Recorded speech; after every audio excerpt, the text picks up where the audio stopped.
It was supposed to be Theresa May's Plan B, but nothing new was put forward.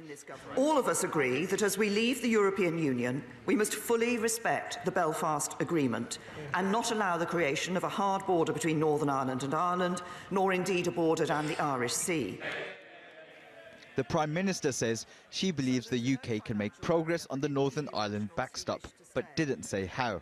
She also announced the government will no longer be charging EU nationals to stay in the UK. But what about those in the UK that voted leave? In Hull, people overwhelmingly voted for Brexit. It's a city that strongly supports the opposition party. But some here say they're now growing tired of politicians because of the lack of progress they're making in taking the UK out of the EU. 68% of this city voted to leave the European Union. What is Plan B? Just to rejuvenate Plan A? Paul Simpson says his is the last fish shop in the city. He voted leave. What do you make of this talk of a second referendum? Ridiculous. I voted in the first referendum. I will not vote again in a second referendum. For the simple reason is, when we have a general election, is that the best of three? No.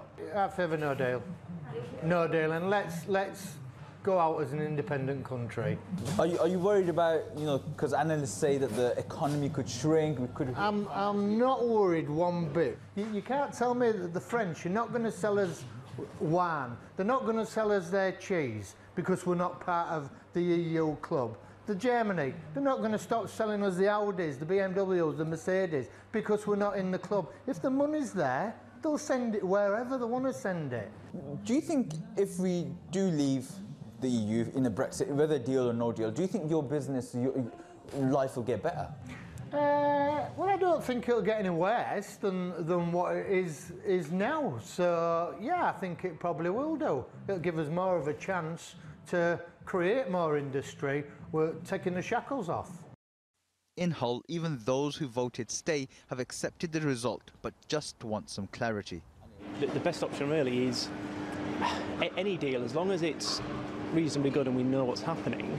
A lot of kind of big businesses unable to plan really for what the future might hold. The politicians will continue to debate in Westminster, but it's people in places like this who are still waiting for their Brexit, whatever that may look like. Asad Beg, TRT World, Hull.